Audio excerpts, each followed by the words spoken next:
With the holiday season right around the corner, we're all getting into the spirit by indulging in the sights and sounds and scents of the season. One thing I made sure to do was update my native collection with their candy cane holiday scent. Yes, it's real. Check it out. Go to nativedeo.com/brain. That's nativedeo.com/brain. And make sure to use the promo code BRAIN at checkout and get 20% off your first order. Life presents the toughest challenges. Every day you are faced with decisions that test your ability to express who you really want to be in this world. We're told to keep saying affirmations and keep thinking positively, but what do you do when that stuff doesn't work? Welcome to the Overwhelmed Brain, where you'll learn to make decisions that are right for you so that you can create the life you want now.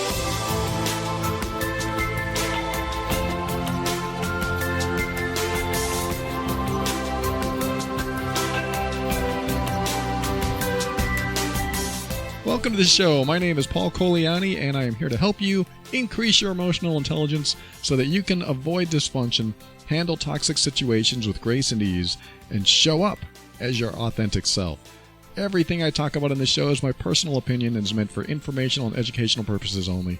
Always consult a medical or psychological professional before making any changes that could affect your physical or mental health. I'm laughing a little bit because this is my third take.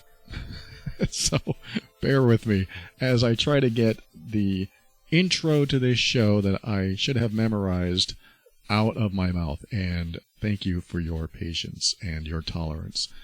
And that is something that we probably need to practice during 2020 and 2021. If you're listening to this show and it comes out, patience and tolerance is probably high on the list nowadays.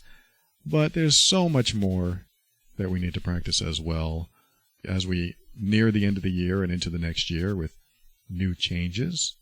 Things are happening. A lot is happening in the world, and a lot is happening in the U.S., especially where I am. Transition of power and stuff like that. But don't worry, we're not talking about that. We're talking about you. We're talking about our personal stuff and what we go through. And today is one of those shows that I think I'm going to do some email reading. I have hundreds of emails that just pile up. They've been there for a while, and some still show up and end up in queue. And sometimes I just never get to them. So if you have sent me an email, I want to tell you that I have very likely received it. I have very likely skimmed through it or read the whole thing. And if you received a reply from me, congratulations, because that is not something I really have time to do typically, because I get so many. And I will say this, if you do ever send me an email, I usually get to the shorter ones faster. Now, that's tough because some people send their life story, and I don't mind receiving those. I read them. I absolutely do. But if you want them addressed, I will A, most likely address it on the show, and B, most likely address it sooner if I can read through it faster. So it does help to be succinct. However, I'm not putting you down for writing a life story. If you've written me a life story, that's okay too. It's just going to take me longer, and it's going to take me a while to get through it and get back to you because I received so many. So this is a little bit of behind-the-scenes information. If you reached out to me before and said, I shared my entire life story with you, why didn't you respond? That's why. There's a lot of information that I have to go through on a daily basis, just like you. You have to go through a lot of information on a daily basis. Or I'm assuming you do, but most people do. Why? Because it's the information age. It's the technological age. It's where we have access to all this information, and it's coming at us a mile a minute, and we can get it in a split second. So we can go online, get the information, get the news, and then develop all of our conspiracies and spread the word of what we believe, or something like that. I try not to do that, but there are people that you know, and maybe it's you, spreading any conspiracies or debunking conspiracies, whatever. We could talk about all of these subjects at another time and day, or never. How about that? We just never talk about that because we see enough of it. We see enough of it. But I like learning more about our brains. I like learning more about psychology and how we communicate and how we relate to each other. I love how people in our lives act as mirrors for us. They also act as stimuli for our emotional triggers. Some good, some not so good, some happy, some sad, some angry, and other emotional triggers that we carry around. But I love how people show up in our lives and reveal what's going on inside of us, especially when we don't know what's going on inside of us.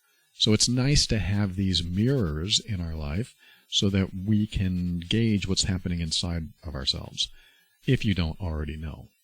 And typically, if you are going along fine and you meet someone that ticks you off, there's something going on inside you. Now, that doesn't mean it's a bad thing. I'm just saying when you're emotionally charged by somebody's behavior or words and you feel like reacting to it, then you may have something that you're carrying around that is either productive or not. That is sort of the way I look at emotions. I mean, if we're going to talk about emotional intelligence, I love looking at emotions as either productive or not. And it really depends on the context in which these emotions appear for you to determine if they're productive or not. Because somebody might come along and say, well, violent anger isn't productive. I mean, if you get really angry where you become violent, how is that productive?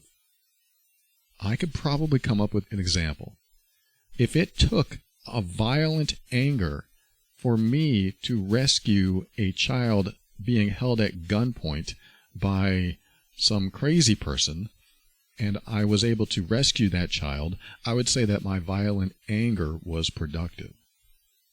So I don't like to look at emotions as, you've heard this before, I don't like to look at emotions as good or bad, but I do like to look at them as productive or not productive, or even better, resourceful or not resourceful. Is this emotion resourceful? I think that's a great question to ask yourself when you have an emotional response that maybe doesn't feel very good. So let's just say that somebody says something that is very hurtful or disrespectful. When you feel an emotional response inside of you, if you do, ask yourself, is this emotion that I'm having productive or not productive?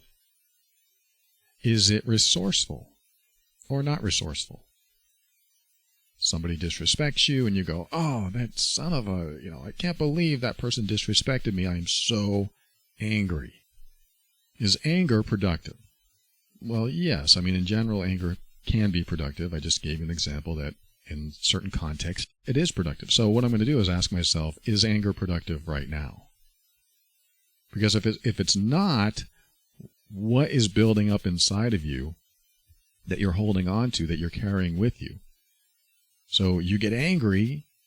If it's productive anger, it needs to be utilized, either expressed or worked out somehow. You need to get it out of your system. Non-productive or unresourceful emotions need to be expressed or expelled or released or processed so that they don't linger. So we're looking at emotions that linger, and do those lingering emotions serve you? If the answer is no, if they're not productive or resourceful, then they need to be released. We can't walk around with them building up inside of us where we're carrying them around and they're coming out in other destructive ways that certainly aren't productive or even useful. Meaning you could be carrying around anger from 20 years ago and get angry at something today that has nothing to do with what's really happening today, but something to do with what happened 20 years ago.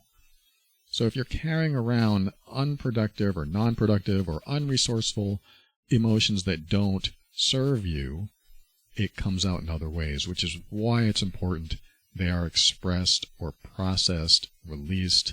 Talk to a professional, talk to a best friend, get them out of your system. And this also means the emotions that you're not too proud of or don't want to feel vulnerable about, meaning shame and guilt and embarrassment, humiliation. All of those emotional responses need to be addressed as well. So if you've never told anyone what your mom caught you doing when you were younger, and it bothers you to this day, it might be helpful to find someone you trust to express it to, or at least bring it up in yourself to be addressed and expressed and processed and released. Not necessarily in that order, but you know what I mean. It's sort of like if you've been listening to my show for the last 7 years now, in fact, just 7 years, November 2020. If you've been listening to my show all this time, you've heard me talk about the things I am embarrassed by, the things that I feel guilty about, the things I feel shame for, and also things that I have felt humiliated by. I have put it out into the world, not because I'm playing a victim, not because I want somebody to say, hey, Paul, it's all right. I'm not looking for that at all. I'm actually putting it out there because I want to get it out of my system. I want you to get these things out of your system because carrying them around inhibits you. It hinders you. It causes you to not think clearly and especially not feel clearly. I don't want you to go around feeling unclear or in that foggy state. You have the ability to feel so much clearer when you are able to get the lingering negative emotions out of you. I don't mind lingering positive emotions. When I think of certain things that happened in my life, I laugh, and that's a lingering positive emotion, like that trick I played on my dad once. I won't tell you, well, maybe I will. It was kind of a mean trick, but it made me laugh my butt off, so I don't want to, well, I guess I'll tell you. When I lived with my dad, I got a bunch of those little black spider rings that you buy at Halloween. You can put them on your finger, and it looks like a spider. Well, I cut all the rings off, and I laid out at least, 30 of them under his blanket in his bed. It was a really mean thing to do. And after I did it, it was like in the morning, I forgot all about it. I went on with my day. I went to work. I came back from work. We were both getting ready for bed. He went to his room, and I was still up. And then he opened the bedroom door holding his heart. And I looked at his face, and his eyes were wide, and he was so scared. And I didn't know what was happening. I thought he was having a heart attack. I didn't remember putting those in his bed. But then he finally said, I got in bed, and I put my feet under the bed, and I felt something, and I pulled the blanket aside, and I saw all, and as soon as he said it, I started cracking up and literally crying because it was so funny. I was young, but he told me the story, and since that day, my point is, that lingering emotion has stuck with me. It's an association to that memory, and every time I think of that memory, I get a chuckle. It was mean. I probably shouldn't have done it. At the same time, I was young, and back then, we find those things funny. At least young men do, typically. But it was funny back then. And maybe it's funny to some people now, but I certainly would never do that to my girlfriend. She would kill me. That would be a relationship-ending event. So that's not going to happen. Those kind of jokes or pranks to scare someone, I don't do that anymore to anyone anyway, but back then it was funny. So that's what I mean by the lingering emotions. Some of them can be helpful and beneficial and fun in your life, and that can be healthy for you, your mind, your body, and some emotions aren't. Some emotions, they stick with you. I mean, think about some of the stuff that you've done in your past or that were done to you that are still in there. What emotions are attached to what memories that when you think of that memory, the emotion comes up and it sticks with you. It lingers. It is like a residue that you can't wipe off.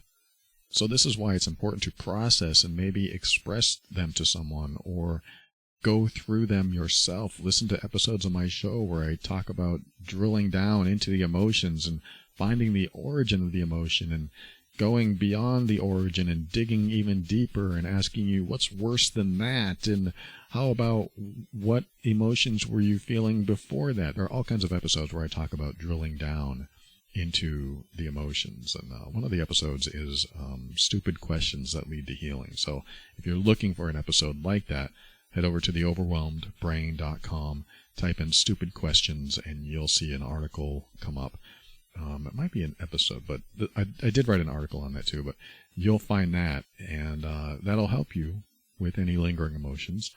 I'm not saying that it's going to resolve all your problems, but it could help you get to the bottom of those things and maybe break them apart and loosen the grip that you have on them so that you can release them.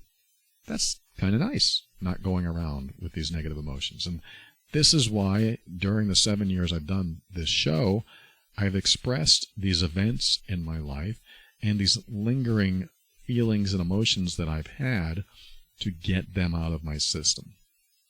It's not healthy to carry around negativity, even though sometimes it feels impossible not to.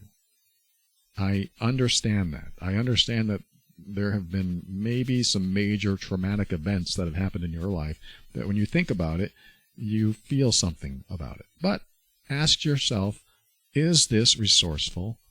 Is this productive at this time? Because when you ask yourself those questions, you're going to come up with some interesting answers and thoughts about those answers. Because if you say, well, no, it's not productive, you might ask yourself another question. And I'm not going to tell you what question is going to come up for you because that's going to be unique to you. So asking yourself, is this a productive emotion or feeling? I kind of differentiate that. Let's talk more emotional intelligence here. I talk about emotions and I talk about feelings. And feelings are what the body feels about when we're having the emotions, or when we're having the emotions, our body feels it. But is there a separation? I don't think so. I mean, I think emotions are the feelings in the body. We are interpreting those feelings and having an emotional response, at least the way we have defined these feelings using our language. So if we feel some tickly thing in our stomach, that could be either anxiety or happiness. And this is why sometimes we need to ask ourselves, wait, is this a productive emotion right now? Or is this a resourceful emotion right now? Because it's helpful to start defining the feelings that you're having in a way that you understand if it serves you or not. Because if you figure out that an emotion doesn't serve you, the next step is the next question that comes up in your mind. You can probably already think of some questions now, but I don't want to fill that in for you. I want you to fill that in. Is this emotion productive right now? Is this emotion useful right now? If you don't like those other words, useful is a good one. And of course, does this emotion serve me? And when you come up with an answer, another question will come to mind, or another comment will come to mind. This helps loosen the grip. This helps break it apart. And it also helps to detach the emotion from the memory. You know, there's an interesting thing I learned in NLP many years ago where somebody did a process or a technique where they said, think of a memory that has a negative emotion attached to it and picture that memory in your mind as if you were looking at an 8 by 10 picture of it. So putting your hands in front of you, holding that picture, you have this picture of the negative emotions. It's a still picture. So whatever happened back then, you now have in your hands a picture of it. And when you look at the picture, there are emotions attached to the picture. Where are the emotions attached to the picture? The emotions might be attached with a paper clip on a yellow sticky note. The yellow sticky note says anger, or hurt, or sad, or afraid. It might be one or more emotions. So this sticky note, or however it's attached for you, maybe it's Scotch tape, maybe it's hanging out the bottom where there's a hole in the picture and there's a thread through the hole, and that thread is attached to the emotion, which is either a sticky note or maybe it's a piece of bark that somebody engraved the emotion in the wood. You can come up with anything you want, whatever works for you, but the memory, which is the picture, is attached to the emotion, another object, which allows you, because you visualize this, it allows you to detach the emotion from the memory. This doesn't change the memory. It doesn't change history. It just allows you to remove the emotion from that memory. And not all of this I learned, but this is sort of something I'm thinking about as we go. I'm kind of making up some of this because you can do this in your head. You can visualize things. You can move things around in your head. You can change things in your head, in your brain, so that previously unresourceful, unproductive, and unuseful memories are no longer a toxic residue in your life. You can do this. You can do anything you want in your brain because it's your brain. So you take this memory, which is right now the way I'm describing it, a picture, and I'm going to put this picture on a clothesline. If you've ever seen a clothesline, you have those clothespins, and you take the clothespins and you put it around the clothesline, and it holds the picture up. This is what they used to do in photography anyway. They'd hang the picture up so it'll develop. So now I have this picture attached to this emotion, and I'm going to disconnect the emotion, or emotions. Now I picture maybe multiple emotions on there. So I'm going to take one or all of those emotions attached to it, take it off the picture, and then I'm going to roll the clothesline away from me because it's on one of those pulleys. So you can pull the other end of the line and it'll pull it away from you. So there goes the memory way over there, getting smaller and smaller while you're holding on to these emotions. But what are you going to do with these emotions? So now we have the picture way over there. It's no longer attached to these emotions. And we can go through these emotions and ask ourselves, are these productive emotions? Are these resourceful emotions? Are these useful? Some of them might be. Some of them may not be. Some of them may serve you today. Maybe they act as a motivator so that you don't get into that situation ever again. Or maybe they act as an inhibitor. Maybe they act as an obstacle to your happiness. This is where you can do something else with those emotions. And that something else might be, I don't know, maybe you could put all the negative emotions into a bucket. And you could take all these emotions, put them in a bucket, and then seal the bucket, or maybe they get absorbed and become resourceful in a different context. That's kind of what I would do. Like I would put my negative emotions in this bucket so that they become resourceful again. Because you might have a sadness attached to an old memory or a picture, and that sadness has always hindered you in some way or slowed you down or became an obstacle to your happiness, which means it really hasn't been serving you. If it hasn't been serving you, how can it serve you? How can this sadness serve you? This is when you make an unresourceful emotion resourceful. This is like when I was talking about guilt. When I was in my 20s and I took my 2 cats to the animal shelter and I didn't want to deal with them anymore. I felt really guilty years later because I was so selfish. I felt like I could have taken care of them, but I was too immature to think that they were actually living, breathing, emotional beings. And I just took them out of their home and brought them to a shelter because I didn't want to deal with them. I still feel bad about it today. I still feel bad. I feel sad that it happened. But that sadness drives me in a positive way. That sadness drives me in a good way because every animal since then I have treated like royalty. I have given to animal charities. I absolutely treat animals 180 degrees differently than I used to. And even though I may not ever be able to get rid of the sadness, it continues to compel me to do what I believe is the right thing. And so sadness in this context serves me. This is something that you can think about if you have an emotion that you feel doesn't serve you. How can you make it serve you? How can you make it productive? How can you make it resourceful? Because the past doesn't really change, and if you've separated the emotion from the picture of the memory, it can really help you process that memory differently. But now let's put those emotions into a bucket that allows us to transform them into something productive. All kinds of strange things I'm talking about now, I know, but I wanted to present these to you just in case you had something going on in there. And I did start off by saying that I wanted to read some emails and go through these emails and see how far I can get.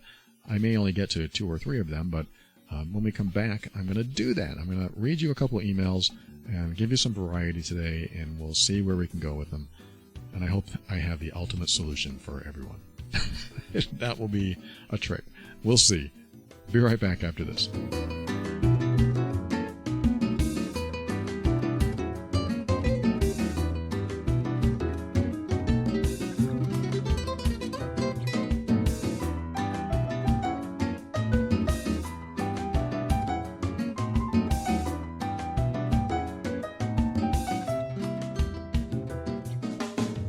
Yes, it happened. I can't believe it happened, but in the mail about a month ago, I opened a box from Native and I saw the word candy cane. I thought, candy cane? This is deodorant? And I decided that I was going to try it and see what my girlfriend said. And I put it on, and I immediately smelled the pepperminty smell of candy cane. And I thought, this is an interesting smell. Let's see what happens. And my girlfriend said, "Are you eating a candy cane?" And I said, "No." And she goes, "What is that?" And so I showed her. I was like, "It's Native. It's a deodorant that just came in the mail, and I wanted to try it." And she looked at me and she says, "I love it. I want it." And I immediately lost my candy cane deodorant, which is okay. I have my other smells that I love from Native. She took the candy cane, and now she wears that, especially because it's Christmas and she loves that smell. And so I want you to get your candy cane scent before December 7th. I know this is really cutting it close. When you hear this, it comes out on the 5th, Sunday, December 5th of 2020. That means you have today, tomorrow, and the next day if you're listening to this when it comes out. If you're not, then you will not be able to get it delivered before Christmas. That doesn't mean you still can't get it. I just want you to try to get it before Christmas, because what a cool Christmas gift. Native is a great Christmas gift and the perfect addition to your daily routine this holiday season. And Native deodorants don't just block odor better, they're made better. They have ingredients that you've heard of, like coconut oil and shea butter. It's also vegan and never tested on animals. And I love that fact, and so does my girlfriend. I want you to check out a great gift option, their candy cane gift set, and all the Native products, which are great stocking stuffers, for everyone on your list. It's risk-free to try. Every product comes with free shipping in the U.S., plus 30-day returns and exchanges. That means they have faith in their products, and they have faith that you'll love them. See why so many people love Native, and check out the over 14,000 5-star reviews. Give the gift of Native by going to nativedeo.com/brain. That's nativedeo.com/brain. Or use the promo code BRAIN during checkout, and you'll get 20% off your first order. Again, try to order before December 7th to get your products in time for Christmas. If you don't get it by December 7th, well then, nothing wrong with a late gift. My mom loves that. My mom loves when the party's over and then a gift comes. It's like a whole new party. So I want you to celebrate too. nativedeo.com/brain. Use the promo code BRAIN during checkout and get 20% off your first order.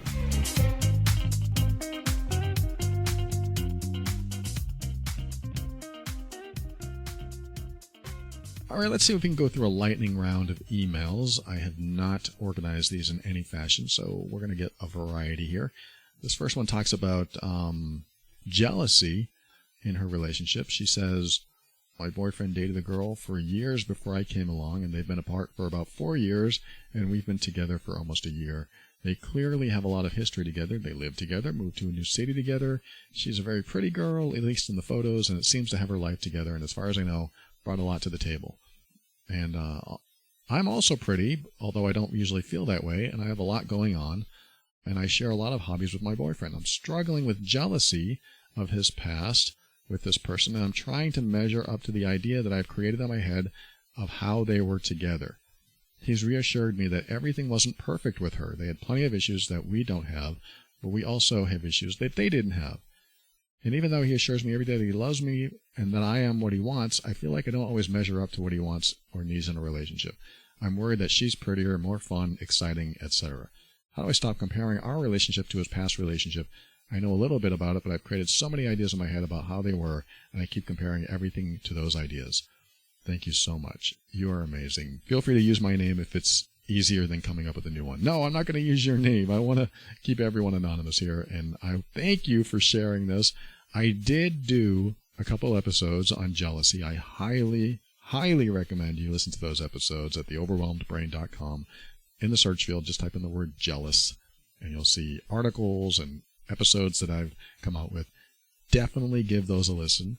For my quick answer to this, one of the things that I had to do myself when I got with one of my girlfriends in the past, I was jealous of her past and her past relationship. She was with a guy that was, I think, better looking, definitely bigger and stronger than I was, had more money. I mean, you name it, the guy beat me in every way. I mean, not beat me, but he outdid me in so many ways, at least the way I looked at it. And I had jealousy issues. I thought, geez, I'm never going to be able to compare to this guy. Yet, she doesn't want him. So I had to get on board with the fact that she didn't want him. And that my standards aren't her standards. Like, she may look at someone like that and go, yeah, he's stronger and he can probably lift a sleeper couch and you can't. But I don't want someone whose specialty is lifting sleeper couches. I want you. Okay, I can get on board with that. But he's so much better looking. Well, if better looks comes with emotionally abusive behavior, I don't want that. I want you. Okay, so does that mean I'm bad looking? Of course not, because I chose you. So I started to have all these thoughts. I would compare myself to someone else and think, well, all that good stuff that I see by my standards, and she chose me, why would she choose me? It doesn't matter, because she chose you, just like your boyfriend chose you. So that's one aspect of jealousy that I look at, is that sometimes we see things that we think are better on someone else, and sometimes they are. This guy's definitely stronger than I am, but does she value strength over everything else? So I really had to put into perspective all the stuff that I saw that I felt lacking in myself, that she wasn't looking for those as primary components of a desirable partner. So the person that you're thinking of may have components of a desirable partner for other people, and maybe even your boyfriend, yet there are a lot of undesirable components, and that's especially true because he's no longer with her. So there's part one of my answer on jealousy. Part two is you have to address your insecurity in yourself, regardless of who you're with. You have to address your low self-worth, regardless of who you're with.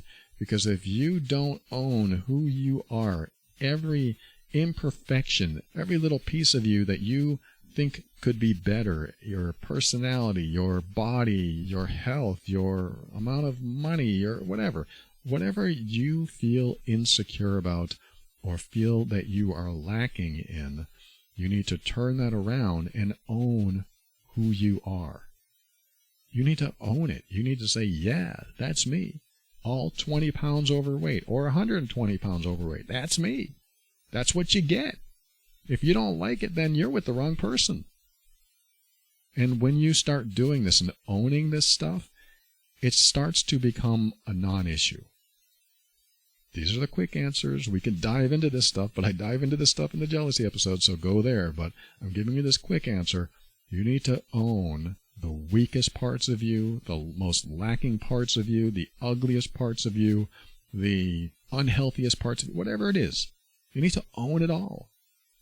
Good example of that is when I met my current girlfriend many, many years ago.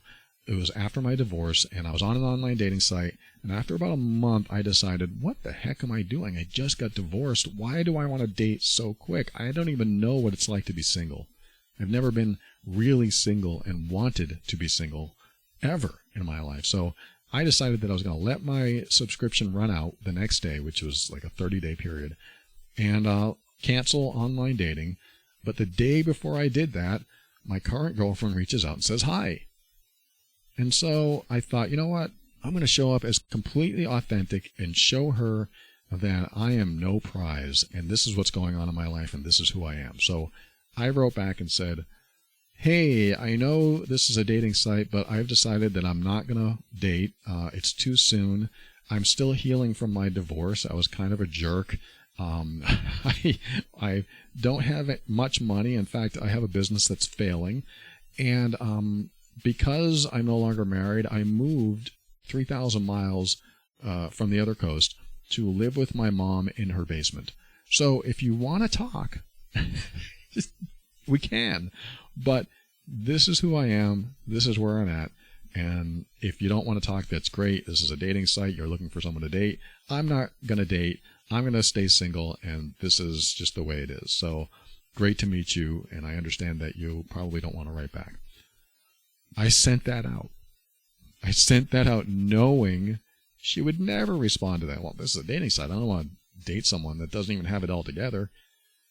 Shortly after, a few hours after that, I get a message from her that says, LOL. It's so refreshing to meet someone who's honest. And I thought, what? My entire life, I was painting myself to other people as better than I felt, better looking than I felt, as having more money than I had, and being in a better position in life than I always painted a better picture. I always made it sound like I was a really great guy.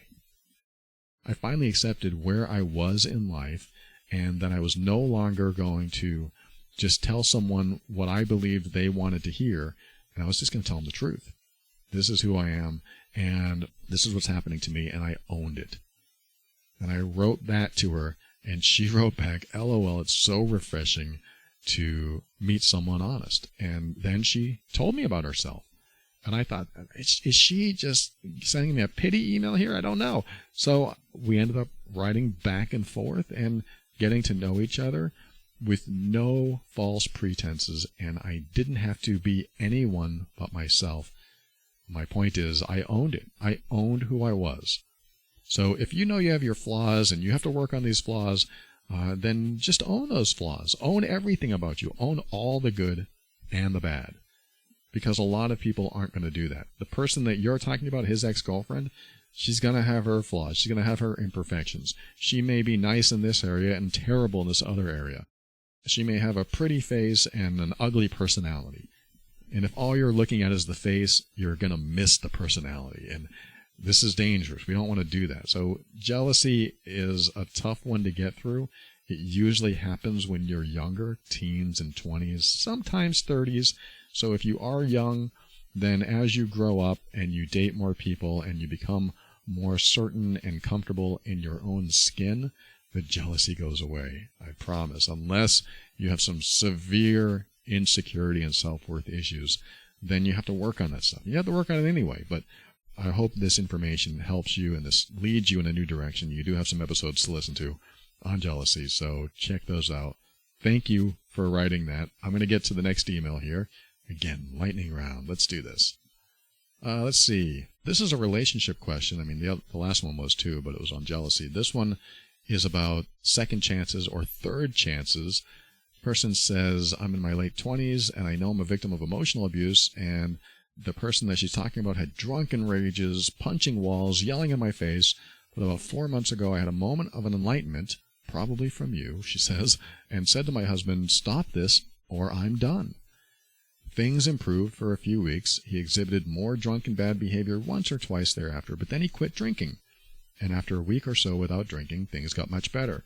However, even though the good times are good, I think I'm now a victim of much more covert emotional abuse. It comes in the form of him being judgmental toward me, blaming me for his bad behavior, criticizing me, keeping score in the relationship, and even when I can't pinpoint something specific, our encounters leave me with an overall sense of unease. At times I have found myself fantasizing about him doing something so obviously bad, giving me concrete evidence to point out, so that I have no option other than leaving the relationship. I recently left the house because of a verbally abusive episode. I am almost totally out of contact with him right now, free from the toxic environment, and I'm really struggling with what to do from here.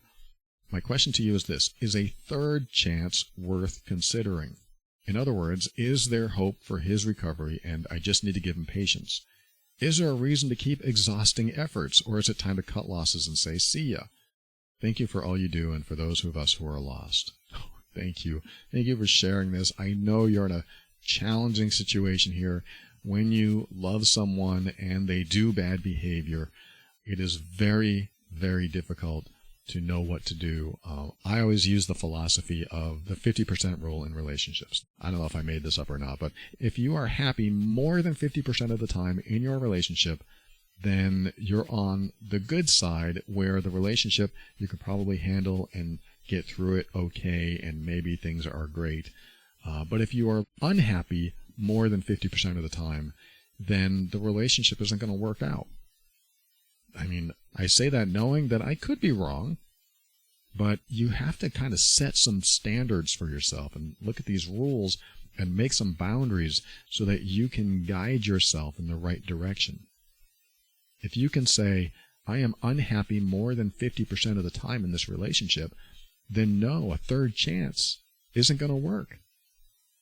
These are the quick answers. We could dive into it, like I said, but the quick answer is no, it's not going to work. Now, saying that, your big question in capitals says, is a third chance worth considering? My answer is yes, but it shouldn't be until the person who is doing the bad behavior has a realization that they are not only doing the bad behavior, but also harmful for you. This is going to be a rare occurrence in someone. Fantastic that he quit drinking, because obviously drinking caused him to act worse. But like you said, you're experiencing covert abuse. Yeah, I think you are, because the drinking most likely helped him curb some emotions that maybe he couldn't deal with. I'm just guessing here, but some people drink because of this. They drink because they don't want to feel the negative emotions. But when they quit drinking, what are they doing with the negative emotions that they haven't processed and released yet? If they're not seeking therapy, if they're not working through them, processing them, expressing them, and releasing them, just like I talked about in the last segment, then what are they doing? And it sounds like what's happening here is those emotions are festering inside of him, and he has no outlet except you. And so what happens is it comes out in passive-aggressive ways, active-aggressive ways, and suddenly you're trying to figure out why you feel so bad all the time, because you really can't pinpoint what's going on. That is a classic emotional abuse model, where you have trouble pinpointing why you feel bad, especially bad about yourself, because that's what they do. They try to make you feel guilty, and they try to make you think that you're responsible for the unhappiness in the relationship as a whole. So if you're in this space where you're feeling bad more than 50% of the time, then being in the relationship is unhealthy for you. And I told you, yes, the third chance is worth considering, but only when he reaches a realization that he is doing bad behavior, he admits it, and he knows he's harmful to you. And the third thing is, of course, he cares about your well-being and happiness. If he doesn't care about your well-being and happiness, meaning he does things and sees you unhappy, and he sees you hurt by what he says to you, and he somehow feeds off of that, where he feels right and feels righteous and feels like he's accomplished something when he makes you feel bad, then you'll never feel good in that relationship. And that just means that he is not accessing empathy, which keeps you feeling bad. And it also keeps his bad behavior continuing. So my only suggestion for you is, if he says that he's been a jerk and he knows he's been hurtful, and that it's actually smart of you to stay away for a while he works on his stuff, then yes, a third chance is possible, but not together. Meaning, you don't move back in together. You stay apart. You look for that behavior while you're apart. And you might have to stay apart for a while. You might have to stay separated for a while. Like I've said in other episodes, marriage and relationships, when you split up, doesn't mean it's over. It could mean that, but it doesn't have to mean that. Just because you split up or leave someone doesn't mean, okay, it's over and we'll never get together again. It could mean a new beginning. It could mean that you both heal and process and release some stuff and get through some emotional triggers and maybe get therapy or whatever. It could mean all of that, and then you connect later. But I sometimes encourage separation so that you can work on yourself and reflect so that you can come back as a better version of yourself, a new and improved version of yourself, because you always want to bring the best version of you into the relationship. At least, you try. You try to bring the best version of yourself into the relationship. It doesn't always work, so you work on yourself, and hopefully you can work on it together. But in a situation like this, where you leave many interactions feeling bad or feeling something negative, something's going on. When you feel supported and loved and treated with kindness and respect, that's going to be a different feeling than feeling bad or guilty or like you're responsible for the problems. So when you leave an interaction feeling all the negatives and not those positives that I mentioned, then yes, there's likely some covert abuse going on there, and he needs to work on that. And you get to find out just how much they've evolved when you talk to them over the weeks and months and maybe longer to make sure that they realize they're doing this behavior. If he adamantly denies he's doing hurtful behavior, then he's not going to get it. It's just not going to happen. And that's when the third chance is not a good idea. If he doesn't recognize it, if he's not working on it, and he thinks that you're just seeing things or you're just too sensitive, then no, a third chance is not a good idea. But a third chance is a good idea if he's recognizing this about himself. If he realizes, gee, I stopped drinking, now I have no other coping mechanism, I need to figure this out, and we need to stay apart while I figure this out because I don't want to hurt you anymore, then you're on a good path. But until you get to that point, I don't believe it's a good idea. So I'm going to leave it there for you, and I hope this gives you enough. And thank you so much for your email. Thank you for your words. And I appreciate you tuning in. Great to connect with you today. We'll be right back, and I'll say my thank yous and goodbyes after this.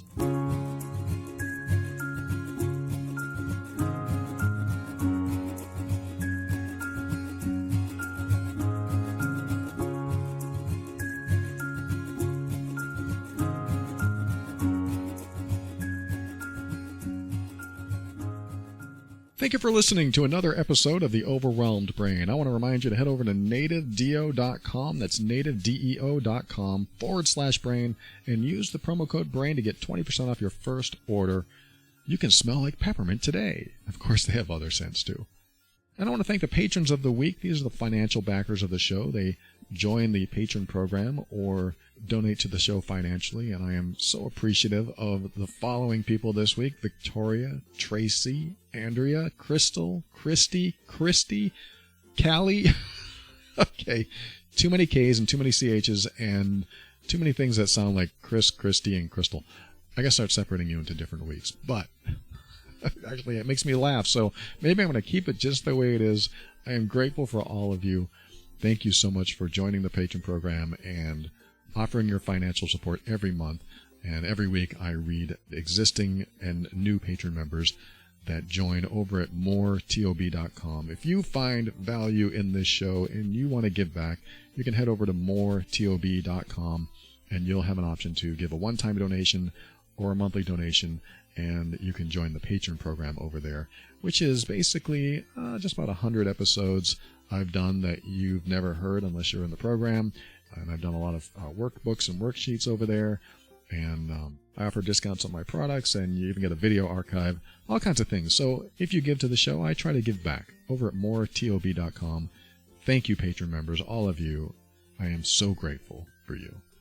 And I mentioned love and abuse today. I have another podcast called Love and Abuse. It is about emotionally abusive behavior and control and manipulation and all the hurtful behaviors that people that we love do to us, and I really don't like that it happens. So I created a show called Love and Abuse. I've been doing it since February of 2019, and there's plenty of stuff to listen to over there.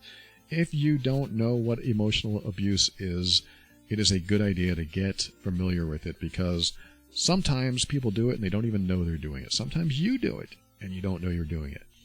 I did it for a good 35 years of my life, and I had to learn how to heal from it and move on from it. And you might get a lot from the show Love and Abuse over at loveandabuse.com. And just in case you're listening and you've written to me and you've said, hey, look, I am an emotionally abusive person and I really want to heal, and I've gotten quite a few of those, I want to let you know that I am working on something starting at the very beginning of next year to help you heal from being the emotionally abusive person. As a former emotionally abusive person myself, I have a very unique perspective. I had to climb the very difficult mountain of believing I was right about everything and trying to control my partners throughout life and get over myself to the point where I stopped being hurtful. And if you are one of those people that thinks they need to control or hurt the other person, or maybe you don't mean to hurt them, but it just happens because you know you're right, but it turns into emotionally abusive behavior, know that there is a resource coming for you. In fact, if you want to get on the waiting list for that resource, head over to healedbeing.com. This is the first time I've ever mentioned this for emotionally abusive people who want to change. There is hope and help coming your way for the abusive person that wants to change. So if that's you, head over to healedbeing.com. And of course, no matter who you are, if you're in an emotionally abusive relationship, either as the victim or the perpetrator, you will benefit from the Love and Abuse podcast over at loveandabuse.com. And finally, I'd like to thank Kevin MacLeod of Incompetech.com for some of the music transitions in The Overwhelmed Brain. And I have time to read maybe one quick last email. I'm not going to read the whole thing. I'm just going to read the highlight of this email. This person wrote, I get inspired by jobs that I see on the internet, but then get inside my own head and I tell myself that I could never do that, or I'm not good enough for that job, and that puts me back to square one. Okay, thank you for sharing that. I've had a similar experience when I was looking for work.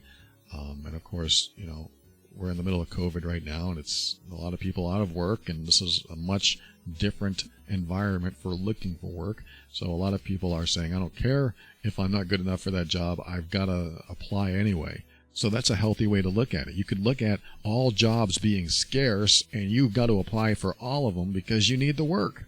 Totally. But let's just say that we weren't in the middle of COVID and we were in a somewhat normal, healthy work environment where you see jobs on a job board and you think, I'm not good enough. I'll never be able to do that job. There are realities, yes, where you might see a job posting for a web developer or a JavaScript programmer, something that you may or may not be familiar with. But let's just say that you had no idea how to code, how to program a computer, and you saw that job listing. The reality is you're probably not going to be qualified at all. And you have to accept that, okay? I'm not qualified for that job. I'll never be able to do that. That's a truth. That's an absolute truth. You don't have the skills, and you probably couldn't learn the skills within a week or two because some people have been coding for years, and you know it just takes a lot of time, and it takes a lot of effort and energy, and if you're not already savvy, it may take you a while to get savvy. So there's that reality. I'm not qualified for that job because I don't have the skills. But let's just say that you had the skills or some skills in another type of job, and you started telling yourself, I'm just not good enough for that. There are other people that are better than me. And so you talk yourself out of applying. I think that's a mistake because my personal story regarding this is I interviewed for a personal growth company in California once, and I went in knowing I wasn't qualified for everything they were asking for. They were asking for things like, do you know how to use Google Analytics? Do you know anything about web programming? And I didn't know any of that stuff. But I knew I wanted to work there. So I decided to fill out the application and tell them what I did know, and also tell them, and I think this is important, that I could learn that. I will absolutely learn that or do my best to learn that. That's what I put on my application, I think, or when they called me. I think they were asking me these questions. So I just decided, you know what, I can learn that. Because it's true. You can learn almost anything unless you have no foundational education where If you don't even know the English language, you might not be able to apply for a job that requires you to speak English. So that might be something that takes a little longer. But for the most part, we have a lot of foundational knowledge under our belts. So this person who wrote and said, I look at the job and I feel like I'm not good enough, or I could never do that. Could you learn it? That would be my question to you. Could you learn it? Your answer should be, well, I could probably learn almost anything. Unless it's just way out of the ballpark. Like I said, if you don't know how to code a computer or whatever, you probably shouldn't apply for a job that you do coding. But if you've painted furniture all your life and someone's looking for a house painter, you might think, well, I'm not qualified to do that. But you know how to use a paintbrush. You know about the details about painting furniture. So maybe that can translate. And if it couldn't, you could certainly be an apprentice. You could certainly learn it as you go. You could certainly learn how to do a bigger job like that. That's why I believe it's important to always have the attitude of, I can absolutely learn that. Because what's the worst that could happen? Let's just say that an employer says, we're looking for somebody that does this. Can you do that? And your answer is, well, no, I can't do that, but I could learn. Let's just say that you said that and they liked you and they thought, okay, you've got some other qualifications here. And since you said you could learn that, okay, well, come on in and we'll give you another interview, or we'll start you off and we'll see what happens. The worst case scenario is you start learning what you said you could learn and it's way over your head. Okay, you can't learn it, or it's going to take you longer. So you go to the boss and say, look, oh my God, I didn't realize how difficult this was. It's going to take me a little longer.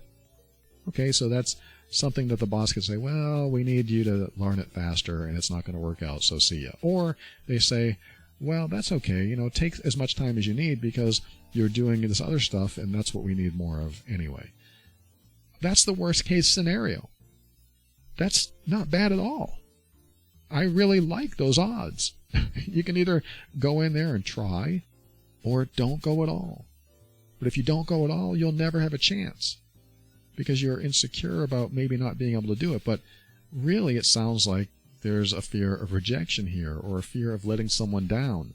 And the only person that you're really letting down is yourself because you never took the steps to go into that environment and take a chance and just see what you could do, see what you could accomplish. Because you never gave yourself a chance to actually make anything happen. You backed out before it even began.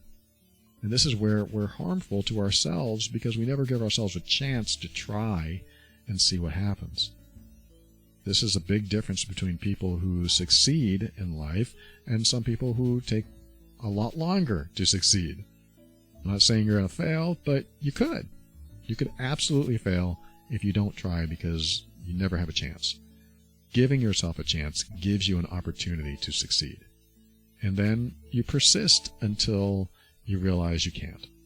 This is what I do. I persist at something until I'm either exhausted or I realize that no matter how hard I try, it's not going to happen.